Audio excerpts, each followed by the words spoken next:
Welcome to Battleground NYC, the fight for your vote, and happy Labor Day, everyone. That's right, it's Monday, September 1st, and we have just 64 days left until this all-important New York City mayoral race. It's a big deal. It's the only thing everyone's talking about, and we've got it all covered for you right here. I'm SC Cupp. Let's get right to it. Joining me now for headlines and the bigger picture on a special Battleground episode is Chris Cillizza, independent news creator on Substack and YouTube and a News Nation political analyst. Chris, welcome back to the show. Hi, Essie. Hi. So there's a lot I want to get to with you because you've got one of the best minds in politics. You've covered so many elections. It's all up there. I'm going to tap it. We hope. I'm tapping in. We had you on a few weeks ago. I asked you if Mamdani was a roadmap to victory for the Democratic Party. Has your answer changed at all? I mean, I think he is. I think you always have to be careful. And I think I said this. I hope I said this, which is like you have to be careful extrapolating New York, what works in New York City to what works in, Wisconsin, for example. That said, I do think you have to look at Mamdani's ability to generate excitement within the Democratic base as a rare bright spot for the party post 2024. I mean, there really haven't been all that much good news for Democrats, right? The Democratic Party favorability is at its lowest or very close to the lowest it's been in the history of most of these polls, which go back to the early 1990s. So to me, I think it is dumb, candidly, if a Democratic elected official or Democratic strategist says, well, Zohran Mamdani, it might work in New York City, but it could never work in Wisconsin. Well, yes, I think that is true. But I think to just pigeonhole him as this kind of Democratic socialist ideologue wants to give everything away for free. Like, yes, some of his positions would not sell statewide in Georgia, Michigan, for example, Michigan. Like, there are always tools in a success that I think you have to pluck out, even if you don't place everything that is Zohran Mamdani. So I really do think he is providing it's not a blueprint, because I don't think every Democratic elected official can follow exactly what he did. But I would say you have to look at successes in a time when Democrats are not having all that much electoral success. Successes and say, okay, what's in here for me that could work? It's really interesting, and a number of people have pointed this out on this show. He hasn't really needed the Democratic Party for much in all of this. He's been using the DSA to, for his ground game, to call voters and to pound the pavement, to turn out voters. He's been raising money on his own. He hasn't gotten endorsements from major New York, political power players in the Democratic Party. What's the party for? What's the party useful for? Yes. If this guy who shouldn't be where he's at is doing so well. I think that the decline of official party power, Republicans and Democrats, is one of the most overlooked stories of the last decade. We focus so much on Trump, but the truth of the matter is Trump really did it without the party. I mean, he ran, I always remind people, he ran expressly against the Bush family when he ran. Obviously, Jeb Bush was in the race, but he ran against George W. Bush too. I think the party's ability to dictate anything anymore, they don't control the spigot of money, right? Small dollar donors and online, whether it's Act Blue or Win Red, or your ability to raise money is not dependent on them. I mean, look, I'm old enough to remember Tom DeLay, who was one of the second ranking leader in a Republican majority House, being able to say, if you don't vote for this piece of legislation, you will get zero money from political action committees, from congressional committees. Now, the leader's ability to kind of lead not just with the carrot but with the stick is massively reduced. What power does Mike Johnson have over Marjorie Taylor Greene, just as one example? Very little. What I mean, I still remember during the Democratic primary in New York, it was like Mike Bloomberg endorses Andrew Cuomo, and I get why the Cuomo people did that, right? But in many ways, it was like exactly the problem. right? Right. Establishment politician endorses establishment politician. You knew who the party establishment in New York wanted. It's just voters didn't agree with that. And right. 20 years ago, Mamdani may not have been able to raise the money. You know, there wasn't social media, right? So it's That's like right. he wouldn't been booked on TV, all those sorts of things. He might not have been able to put it together. But now I feel like the party structures, you hit on it. The party structures and their power is so greatly reduced. We can debate whether that's a good or a bad thing in the long run, but it's absolutely true. Yeah, and I think it's a huge wake-up call for both parties that, you know, if a candidate doesn't need you anymore. I remember, and I've written about this a lot, you know, Reince Priebus flying up to New York to get Donald Trump to sign a loyalty pledge, pledging if nominated, you'll run as one of us. I thought that was a huge mistake. It says it right here on this piece of paper. How could he possibly not keep his word? But who needs to do it? I mean, no. Yeah, I think this race is being watched so closely for so many reasons. That's really a big one, a big part of it. What can I do that I don't even need the parties for? And I think what you're seeing this around the country. We've had several candidates on who are young folks running against people like Jerry Nadler, running against 17-term congressmen. And the party's so dumb, frankly, that they're not saying, yes, we love you guys. Absolutely. We'll give you all our support. We need you. They're saying, not your turn. Pat your head, not your turn. And it's wild. It's always amazing to me when people tell me, another New Yorker, when people tell me like, oh, Alexandria Ocasio-Cortez, she could never win the Democratic nomination. Why not? Like you know who says that? She probably couldn't beat Joe Crowley. Right. Exactly right. And the people who say that are the exact same people. It's a different party, but it's the same establishment people who said Donald Trump, Jeb Bush is ultimately going to be the Republican nominee in 2016. Or after Jeb got out, well, Marco Rubio will be the nominee. No, it was. I think it's a fundamental misunderstanding of what voters want. I actually think the more time that you spend in elected office, the worse your chances of getting elected to things at this point are. Truly. Yeah, it's also tainted and you know, people don't want it. They want outside. So weirdly with Mamdani and Trump, I know they wouldn't like the comparison, but they both, even though Trump had been president of the United States before, Mamdani had been in the state assembly, they both were able to cast themselves very effectively as outsiders, even though they either had been or were currently in office. I mean, the only elected official in that Democratic primary between Andrew Cuomo and Zohran Mamdani was Zohran Mamdani. Like Andrew Cuomo was not in office currently, and yet, you know, and I think those outsider credentials, I just think people vastly overestimate the power of the party and vastly underestimate how bad voters want something very different. You know, before we go to a break, there's a new survey by Tolchin Research, which is a firm that polls Democrats out in California. They surveyed 1,000 likely voters, and it said that in a head-to-head race, Cuomo would beat Mamdani. Sure. If it were just the two of them. You believe that? I can see that. I mean, it reminds me of, I think it was the 2012 Democratic. No, it must have been later. It was one of these primaries where it was like, it came down to like three candidates. It was like Newt Gingrich, Rick Santorum, and somebody else in the Republican primary. And all of them agreed that the only way that you could stop, I think it was Trump. It was probably 2016. The only way that you could stop Trump was everyone else but one person had to get out. Everyone agreed on that. Here's what they didn't agree on. They all thought the other guy should get out. Right. That's the problem. And I feel like that's like, there's no way Jim Handler and Curtis Sliwa and Eric Adams and Andrew Cuomo, they all know that Zohran Mamdani is going to win if the field stays like this. I mean, I really do. I don't even think it's going to be particularly close. You have to know the only chance you probably have is Cuomo, but I just don't see those other guys getting out. So it's like, yes, if there was ranked choice voting in the general, like there is in the primary, maybe, but there isn't. And so I just don't see it. Chris, stay with me. I've got a lot more I want to talk to you about on this special Labor Day Battleground. Battleground NYC, the fight for your vote. We'll be right back.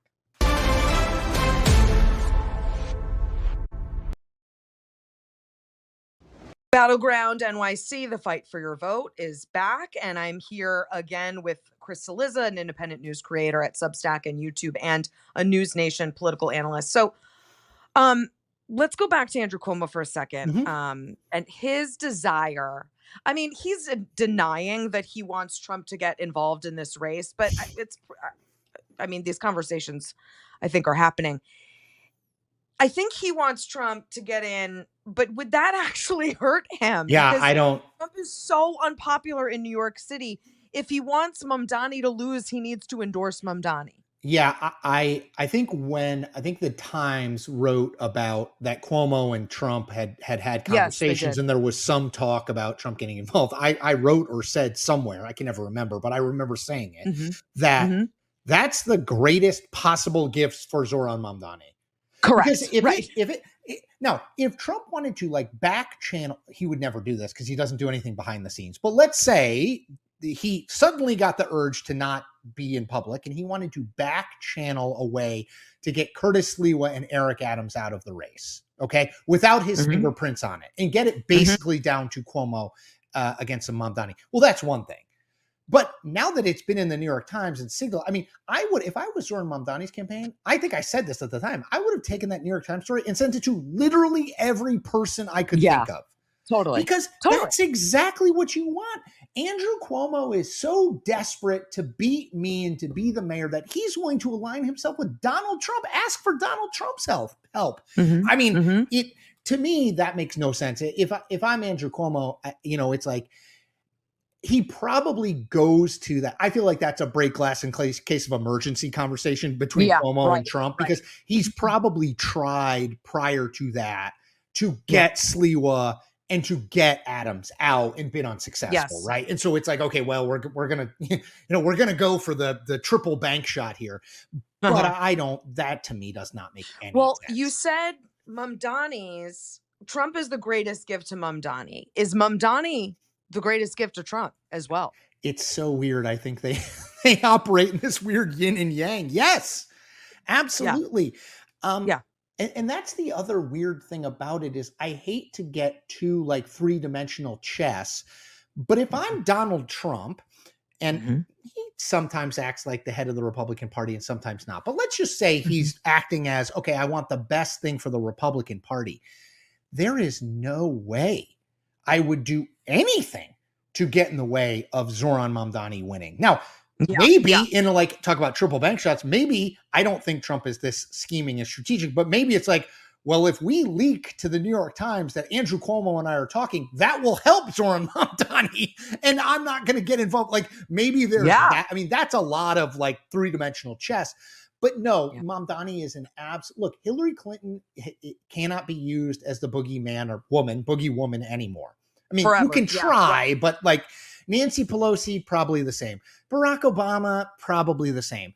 Ted Kennedy has been dead for a while. I can't use Ted Kennedy.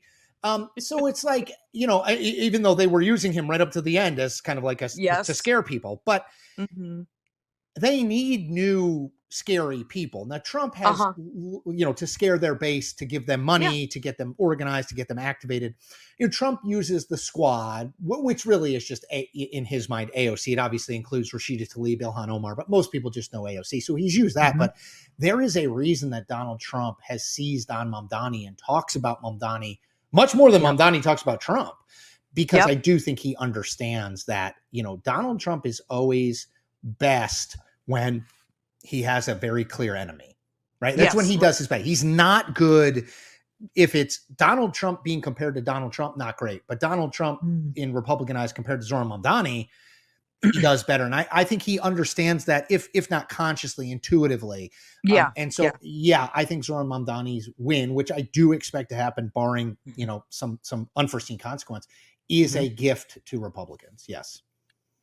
What about folks like Gavin Newsom and Jasmine Crockett, folks who are in the spotlight mainly for talking trash? Are they, the Democratic standard bearers? Are they the, where the energy is going? I mean, I think you and I agree on this, but I want you to tell me if we don't. I just because I know how you think, I think we agree on this.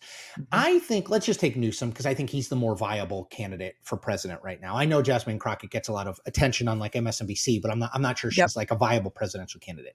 I think being anti-Trump, being the voice of Democrats pushing back against the march of Trumpism, such as it is, will get you a certain way in a Democratic presidential primary. I think it has helped Gavin Newsom this year. That said, just being anti-Trump has come up short 2 out of the 3 times it's been tried. Yes. Hillary Clinton, basically, that was her message. I'm not Donald Trump. And Kamala Harris, that was her message. I'm not Donald Trump. Now, it was effectively Joe Biden's message too, but I will note we're in a once-in-a-century global pandemic, which I hope is unlikely to be recreated in the 2028 election cycle. So I always put that Biden election, the Biden-Trump 2020, with an asterisk because they're so, I mean, we weren't leaving our homes. We were washing our groceries. Like it's so non-traditional. It's hard to use that as a comparison. But I do think if you look at Clinton and you look at Kamala Harris, being anti-Trump is not enough. You must convince people you are for things. And I still don't really see that. I think education, for example, there's study after study that shows, 8th graders who are falling drastically behind where they were 6-7 years ago. Yes, of course, that has to do with COVID. There's more to be done. Democrats need some new issues, whether it's AI. What are they going to do about AI? They need some issues. Candidly, I think that's why Mamdani resonated, because it was like, look, I'm not, you may not agree with me on everything, but I'm going to try to bring some like new ideas to the table that people haven't thought of. I'm not saying we should do all these things. I'm not even saying all these are great ideas and they may not work at a scalable level in New York City, but at least they're fresh ideas. Yeah. If we're going to go another 4 years of Donald Trump is destroying democracy, if that's the message in 2028, it will not work. No. Zohran Mamdani didn't talk about that. He talked about, busing and affordability. Rent freezes. Yep. Right. Like you just need new stuff. The old stuff is tired. Well, it's not just that. They need new stuff, and then they're late to the current stuff. They're late to crime. They come after. They're late to immigration. They're late to the economy. And by then, Donald Trump's already won the issue. He's won the argument because he got there first. He set the terms of the debate. Just got there for exactly right. And now you look like you're opposing economic growth. You're opposing safe streets. I mean, it's wildly, it's political malpractice, the way I see it. But stay right there, Chris. I've got even more for you after this break. Battleground NYC will be right back.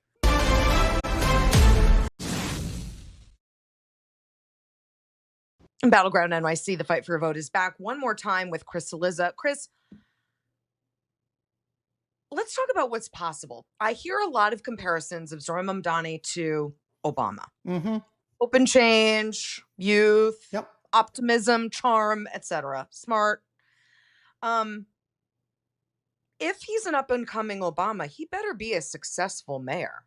He better be good at this. Always. Or else this... Right? Always. And I mean, I always think that politicians forget that part. It's like the comparison I always make is like, you could, let's say, Essie, you and I decide we're going to start a dog food company. It would be a little of a bit of a swerve given our career arc. Yep. We're going to start a dog food company.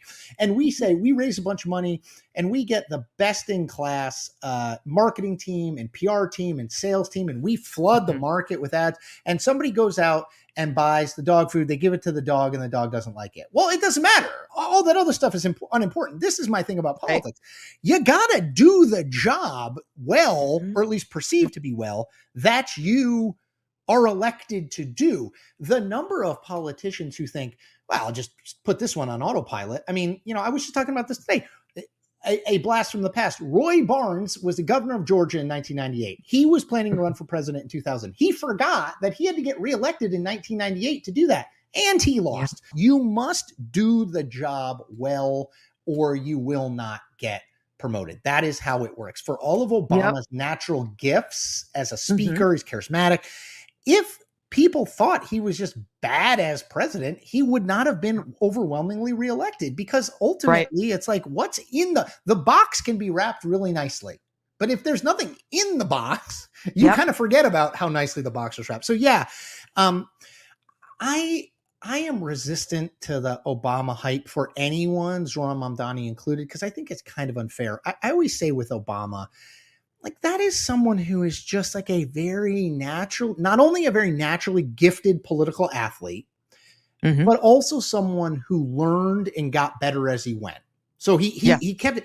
So it's hard. I mean, it's like, I hate to draw sports comparisons, but it's kind of like the next LeBron James. Well, that's like unfair because like there's one of them. Like we don't just have like a candidate printer press in the basement. We just run off good candidates. If we did, we'd get a lot better candidates than Donald Trump versus Joe Biden in 2020, candidly.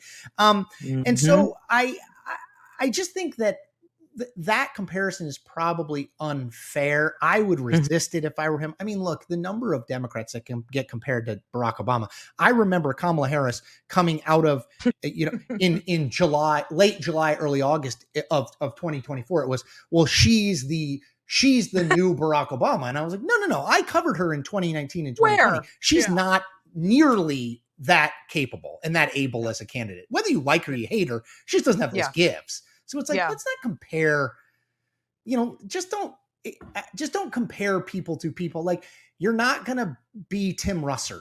That was a unique moment in time and he did it a certain way.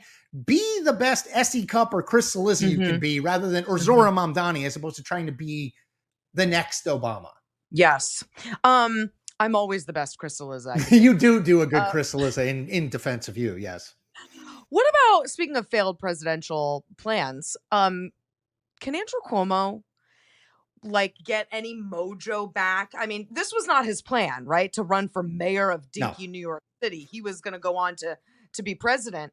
Can he get back to where he once was? No. Reputationally? I don't think so. I shouldn't say no, because you know what? People would ask me in July of 2015, can Donald Trump get elected president? And I would respond unequivocally no, and I was wrong. So I won't say no. Yeah. But I will say it is a remarkable thing how fast politics moves now. 5 years ago, August 2020, Andrew Cuomo was on this massive upswing because he was doing the daily briefings on COVID. People were talking about should Joe Biden step out and have Andrew Cuomo replace him? And now he's the losing mayoral candidate in a Democratic primary to a guy nobody had ever heard of 8 months ago. So you don't go up unless you win. And that's just the harsh reality of politics. And I don't see a win out there for him. The only chance he would have two chances if the general election was ranked choice voting, which it's not. And if he could clear the field for just him and Mamdani, which I think is very, very unlikely. And so I think I would not have run in this general election if he asked me, which he didn't. I would have said, don't do it, because I think your chances of winning are pretty small and your chances of embarrassment are at least that high and maybe higher. Yeah. And if you lose this, it's definitely over. You know what I mean? Like, it's hard to pick up. You lost the primary, then you run in the general election, you lost that too. You left the governor's mansion. I don't see it, but I will chastened by my predictions about Donald Trump. I will say never say never. Yeah, it's hard to imagine though, because our business is very similar. Like, sometimes people can't hang it up, man. They can't not be on TV. I know. So you see people who don't need the money, they don't need it, but they'll go wherever they got to go to still have their face out there. It's 7 a.m. on MSNBC on a Sunday morning. Yeah, I'll definitely be on. It's like, dude, I don't need it. I don't need it that bad. Well, me neither. I don't like watching myself at all, but it's just hard to imagine Andrew Cuomo just saying, okay, I'm done. So it'll be interesting to watch. He's a total political animal, and it is hard. He's a political animal. He has lived it his whole life. Family. He was the manager of his father's campaigns. I mean, that's right. That's right. All right, Chris Cillizza, this was such a great conversation. I really appreciate you coming on. You'll have to come back before this race is over. And we'll see you back here on tomorrow, Tuesday, on Battleground NYC, the fight for your vote.